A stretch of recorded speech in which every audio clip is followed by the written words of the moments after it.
Corona की वजह से जो लॉकडाउन हुआ उसे परत दर परत अनलॉक किया जा रहा है और इस बारे में गृह मंत्रालय ने अनलॉक 5.0 के गाइडलाइंस जारी की हैं। इसके मुताबिक राज्य और केंद्र शासित प्रदेश तय कर सकते हैं कि 15 अक्टूबर के बाद से स्कूल खोले जाएं या नहीं। सिनेमा हॉल और मल्टीप्लेक्स को 15 अक्टूबर से ही खोलने की इजाजत दी गई है, लेकिन सिर्फ 50% कैपेसिटी के साथ, यानी सिर्फ 50% सीटें ही भरी जा सकती हैं। इसके अलावा जहां बाहर होने वाले कार्यक्रमों को लेकर सीमाएं थी, उसमें और इंडोर गैदरिंग यानी किसी बंद जगह पर होने वाले जमावड़े को लेकर भी कुछ ढिलाई, लेकिन साथ ही कुछ नियम भी तय किए गए हैं। इसके अलावा ये भी कहा गया है कि साइंस और टेक्नोलॉजी के पीजी या पीएचडी छात्र भी लैब में अब काम कर सकते हैं, लेकिन कॉलेज खोले जाएंगे या नहीं, इसका फैसला उच्च शिक्षा विभाग गृह मंत्रालय से सलाह करने के बाद ही करेगा। हालांकि अंतर्राष्ट्रीय कमर्शियल उड़ानों पर प्रतिबंध 31 अक्टूबर तक अभी लागू रहेगा। जैसा कि हमने बताया, बाहर और बंद जगह पर होने वाले जमावड़े को लेकर गृह मंत्रालय ने थोड़ी ढिलाई बरती है। राज्य सरकार कंटेनमेंट जोन के बाहर 100 से ज्यादा लोगों के जमा होने की इजाजत देने की छूट दे सकती है, लेकिन शर्त यह है कि इंडोर गैदरिंग यानी बंद जगह पर होने वाले जमावड़े में 50% क्षमता से ज्यादा लोग नहीं जमा हो सकते। वहीं बाहर होने वाली गैदरिंग में जगह या मैदान के साइज को ध्यान में रखकर कार्यक्रम की इजाजत दी जाएगी। हालांकि दोनों ही मामलों में मास्क, सोशल डिस्टेंसिंग जैसे कोरोना से जुड़ी गाइडलाइंस का ध्यान रखना होगा, यानी लोग कितने भी क्यों न जमा हो, लेकिन मास्क लगाना या दूरी बनाकर रखना अनिवार्य होगा। जहां तक स्कूल के खोले जाने की बात है, तो मंत्रालय ने साफ किया कि इस पर फैसला लेने की सरकारों को छूट दी गई है कि वो 15 अक्टूबर से स्कूलों को किस तरह ग्रेड के हिसाब से खोलेंगे। गृह मंत्रालय ने साफ किया कि सरकार द्वारा स्कूल खोलने का फैसला उस जगह के हालात को देखकर और स्कूल मैनेजमेंट से बातचीत के आधार पर लिया जाए। हालांकि कोशिश की जाए कि ऑनलाइन क्लास को ही ज्यादा तवज्जो मिले।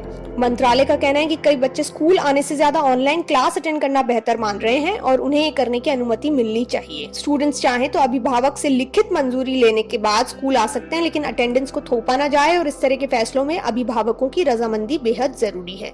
सभी राज्य सरकारें स्कूल या संस्थान को खोलने से पहले एक प्रक्रिया तय करें और तमाम सुरक्षा और सावधानी बरतते हुए ही स्कूल खोलें। कॉलेज भी हालात का जायजा लेने के बाद ही खोले जाएं, लेकिन निकटतम भविष्य में सिर्फ साइंस और टेक्नोलॉजी के रिसर्च स्कॉलर्स और पीजी छात्रों को ही लैब में काम करने की इजाजत मिले।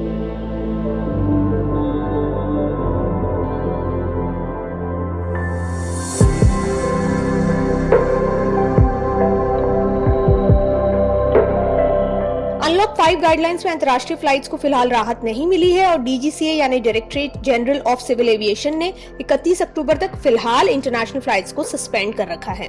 सरकार ने पहले भी कहा है कि इन फ्लाइट्स में ढिलाई ये देखकर ही बरती जा सकती है कि वायरस किस तरह आगे बढ़ रहा है, भारत में कितने केस बढ़ रहे हैं और जिस देश में फ्लाइट जा रही है या जहां से आ रही है वहां का क्या हाल है।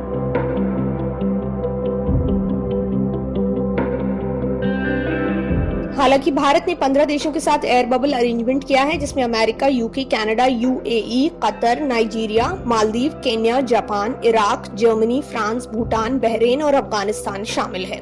इन सभी देशों के साथ भारत के अलग अलग अनुबंध हैं, जिसके तहत हफ्ते के तय किए गए दिनों में फ्लाइट्स भारत से आ और जा सकती हैं।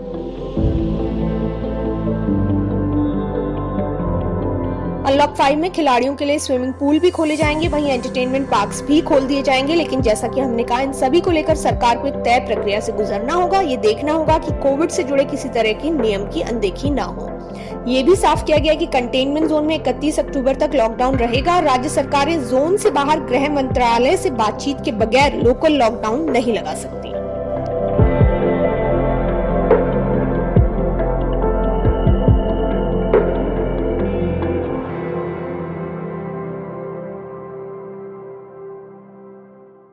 Presenting B News app, available on Google Play and App Store. Download it now.